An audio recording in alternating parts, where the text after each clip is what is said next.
La Bible dit que chaque jour nous faisons face à une guerre, mais notre combat n'est pas contre notre conjoint, contre les personnes de notre famille, nos collègues de travail, mais contre Satan et ses démons. Lisons ensemble ce qui est écrit. Revêtez-vous de toutes les armes de Dieu afin de pouvoir tenir ferme contre les manœuvres du diable. En effet, ce n'est pas contre l'homme que nous avons à lutter, mais contre les puissances, contre les autorités, contre les souverains de ce monde de ténèbres, contre les esprits du mal dans les lieux célestes. Cette guerre se déroule dans le monde spirituel et nous ne pouvons pas la voir, mais nous pouvons en ressentir les effets jour après jour. L'ennemi essaiera par tous les moyens de nous empêcher, vous et moi, de marcher avec Dieu. Il profitera de nos faiblesses de la chair pour essayer de nous tenter. Il se servira des gens pour nous humilier et il augmentera le poids de nos problèmes pour nous priver de notre paix. Il y a quelques années, lorsqu'une personne était victime d'une crise cardiaque, elle avait très peu de chances de survivre car elle ne savait pas ce qui lui arrivait et ignorait tous les symptômes jusqu'à ce qu'il soit trop tard. Mais avec les progrès de la médecine, ils ont commencé à identifier les signes d'alerte courants tels qu'une oppression au niveau du thorax, de la douleur au niveau du bras et de l'essoufflement. Ils ont donc commencé à reconnaître et à transmettre ces signes à d'autres personnes, ce qui a considérablement augmenté le taux de survie des victimes de crises cardiaques. Et de manière très similaire, nous, les chrétiens, subissons aussi des attaques, mais ce sont des attaques spirituelles. Et lorsque nous sommes attaqués par l'ennemi, il est essentiel que nous connaissions les signes d'alerte si nous voulons survivre à toutes les attaques de cette guerre quotidienne. Si vous voulez savoir quels sont ces signes d'alerte, abonnez-vous maintenant à notre chaîne et activez maintenant cette petite cloche de notification qui apparaît juste à côté. Nous laissons un grand merci aux frères et sœurs qui se sont abonnés et qui ont décidé de nous soutenir en cliquant sur le bouton « Rejoindre ». Que Dieu multiplie dans votre vie cette petite semence que vous faites dans notre travail. Alors le premier signe que vous souffrez d'une attaque spirituelle est que vous perdez le désir de chercher Dieu. Le but principal de toute attaque de l'ennemi est d'empêcher l'œuvre de Dieu d'avoir lieu dans votre vie. Ainsi, le premier signe que vous êtes attaqué est que vous n'avez plus le désir de chercher Dieu. Je sais qu'en tant que chrétiens, nous ne devrions pas nous fier à nos sentiments, car la Bible dit que nous devons vivre par la foi. Mais il y a une différence entre les choses que nous faisons pour le Seigneur, juste par obligation, et celles que nous faisons parce que nous voulons le faire. Et lorsque nous sommes vraiment, vous savez, amoureux de la présence du Seigneur, lorsque nous aimons le Seigneur de tout notre cœur, nous prenons plaisir à accomplir son œuvre et à faire sa volonté. Et c'est exactement ce que l'ennemi va essayer de vous voler. Alors gardez un œil sur l'état de votre cœur à ce sujet-là. Le deuxième signe que vous subissez une attaque spirituelle est votre usure physique. Je sais que cela ne semble pas très spirituel, mais rappelez-vous que nous sommes esprit, âme et corps. Et si notre corps est faible, si nous nous épuisons physiquement, nous avons du mal à surveiller nos pensées qui font si partie de notre âme. Et à cause de cela, nous pouvons être affectés spirituellement aussi. Alors c'est très commun que nous recevons nos plus grandes attaques de l'ennemi juste avant de recevoir une grande bénédiction ou juste avant de recevoir une grande victoire, ou peut-être aussi juste après avoir été béni par Dieu. Faites donc attention lorsque vous traversez une très grande lutte, car cela peut être un signe certain que Dieu prépare quelque chose de grand pour vous. Ou bien si vous recevez une grande bénédiction, faites très attention car l'ennemi vous fatiguera, vous vous épuiserez et vous n'aurez alors plus la volonté de chercher le Seigneur. Le troisième signe que vous recevez une attaque spirituelle est le manque de ressources dans votre vie. Si vous avez beaucoup de portes fermées, beaucoup de moments difficiles, c'est dans ces moments-là que l'ennemi va profiter de cette opportunité et il vous fera quitter Dieu des yeux et mettra vos yeux sur cette opportunité plus facile. Vous savez, ce raccourci, cette route en parallèle, cette route que vous savez ne pas être une route de Dieu, mais c'est une route qui vous mènera à une solution plus rapide. Faites donc très attention, car si l'ennemi parvient à vous rendre plus inquiet, plus anxieux que d'adorer Dieu, il atteindra son but qui est de vous faire sortir de la présence de Dieu. Alors mon frère et ma sœur, faites très attention à ce qui est dans ton cœur. Et la Bible nous dit que nous devons garder notre cœur par-dessus tout, car c'est de notre cœur que viennent toutes les sources de notre vie. Soyez donc très prudents et regardez ce que vos voix ont été récemment, ce que vos choix ont été avant tout.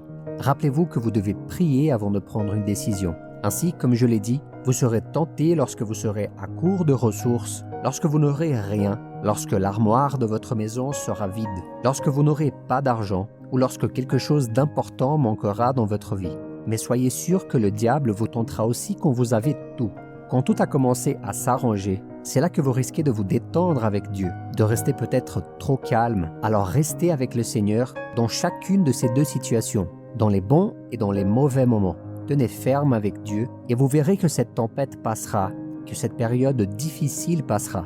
Le quatrième signe que vous souffrez d'une attaque est que votre vie de prière est de plus en plus faible. Je sais que nous avons des hauts et des bas dans notre vie avec Dieu.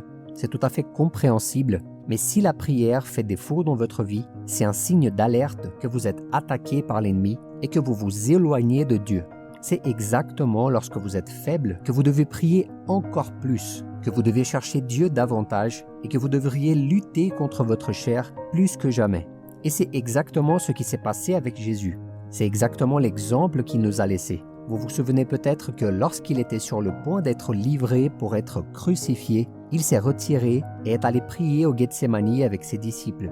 Mais les disciples, eux, étaient attaqués par l'ennemi et n'avaient pas la force de prier. Et face à cela, regardez le message que Jésus leur a donné. Il revint vers les disciples qu'il trouva endormis et dit à Pierre, « Vous n'avez donc pas pu rester éveillés une seule heure avec moi. Restez vigilants et priez pour ne pas céder à la tentation. L'esprit est bien disposé, mais par nature, l'homme est faible.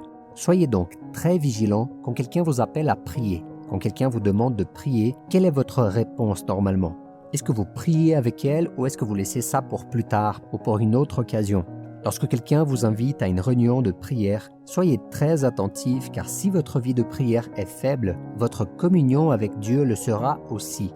Et l'ennemi profite de cette situation pour vous détourner des voies du Seigneur. Donc votre vie de prière est un signe d'alerte qu'il ne faut jamais ignorer.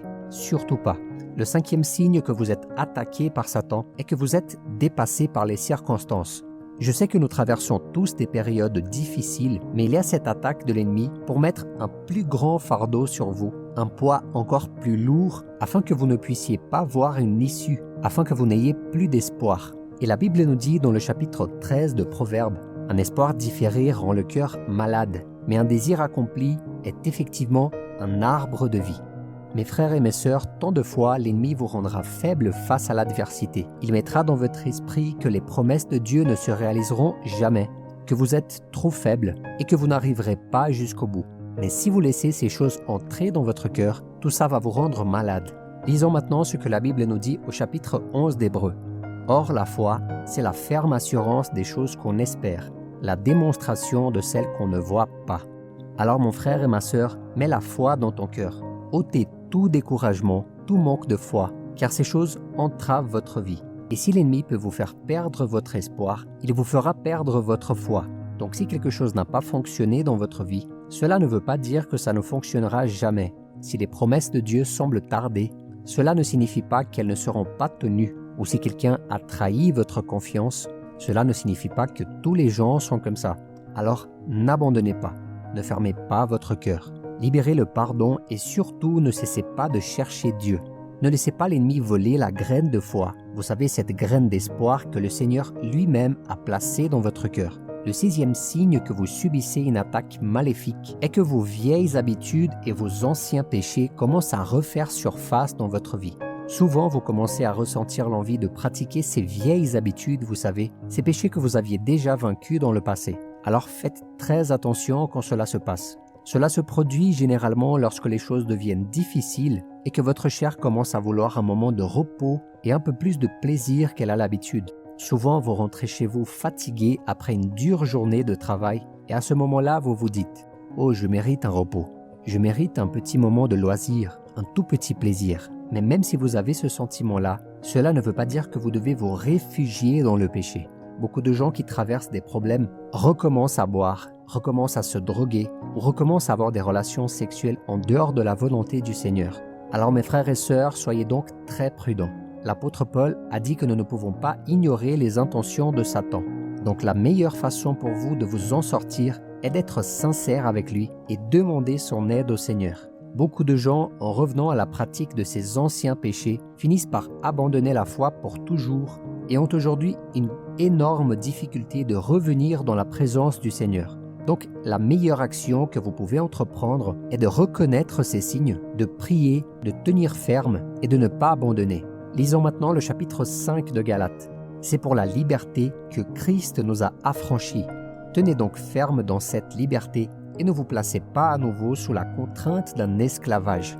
Et un autre signe que vous subissez une attaque de l'ennemi est que vous commencez à vous détourner de ces amitiés que Dieu avait mises sur votre chemin. Alors, regardez autour de vous. Regardez votre vie. Est-ce que vous allez à l'église fréquemment? Est-ce que vous marchez avec des personnes qui se rapprochent de Dieu ou qui au moins ont ce désir et cette intention? Si ce n'est pas le cas, vous pouvez être sûr que l'ennemi travaille dans votre vie pour vous éloigner en se servant de ces amitiés qui ne veulent rien savoir sur les choses de Dieu. Alors commencez à remarquer tous ces gens avec qui vous aviez l'habitude de parler, mais qu'aujourd'hui vous voulez vous éloigner. Cela peut être un signe que vous désirez davantage les choses du monde. Et vous savez que si vous êtes entouré de ces personnes, des personnes de l'Église, elles vous amèneront à prier, à chercher Dieu, et c'est peut-être quelque chose que vous ne voulez plus. Lisons maintenant un extrait de la Bible. Ne vous y trompez pas, les mauvaises compagnies corrompent les bonnes mœurs. Ceux-ci ont été les 7 signes qui indiquent que vous subissez une attaque spirituelle. Il y en a certainement d'autres, mais dans la vidéo d'aujourd'hui, je voulais me concentrer sur ces 7-là. Et maintenant, je veux parler des attitudes que vous devez adopter pour surmonter les attaques de l'ennemi. La première attitude est la plus importante. Vous ne pouvez pas oublier qui vous êtes. Mes frères et mes sœurs, sachez que vous n'avez pas simplement changé de religion lorsque vous avez adopté les voies du Seigneur. Lorsque vous avez remis votre vie à Jésus, la Bible dit que vous avez été transporté des ténèbres à la lumière. Donc, spirituellement parlant, vous avez changé de camp. Maintenant, vous êtes du côté des gagnants. Et faites bien attention si vous faites les œuvres des ténèbres, car maintenant, vous n'appartenez plus à ce monde. Vous appartenez au royaume de la lumière, au royaume de Dieu. La deuxième chose que vous devez faire est de ne pas ignorer votre temps et votre lieu de prière. Ces 2 choses sont très importantes pour que vous ayez une vie bénie. Un temps de prière chaque jour et un endroit où vous pouvez prier. Mais pourquoi est-ce que je dis ça? Parce que souvent, nous sommes tellement entourés de gens que nous devons nous mettre à part, à l'écart dans un endroit spécial. Que ce soit votre salle de bain, votre chambre ou votre cuisine, peu importe. Réservez un moment pour parler avec Dieu et cela va être très important pour votre vie. La troisième attitude que vous devez adopter est de ne jamais abandonner le lieu où vous rechargez vos énergies. Ce lieu peut être votre église où vous vous réunissez. Comprenez que malgré tous les défauts que présentent les églises, ces endroits sont probablement les lieux idéaux pour chercher Dieu, pour prier et pour louer le Seigneur avec ses frères. À ces endroits-là, vous recevrez une parole de Dieu. Ne délaissez donc jamais les lieux où vous vous ressourcez. Peut-être s'agit-il d'une réunion chez quelqu'un. Vous savez, ces réunions de prière et de lecture de la Bible que vous pouvez faire avec vos amis. Mais restez proche de ces lieux et de ces personnes qui vous rapprochent de Dieu. La quatrième attitude que vous devez adopter est de ne pas vous éloigner de vos amis spirituels. Vous savez, ces amis qui vont vous rapprocher du Seigneur. Car il est toujours bon d'apprendre de ces personnes qui vivent avec Dieu et qui font quelque chose que vous ne faites pas. Car ces personnes pourront vous donner des sages conseils.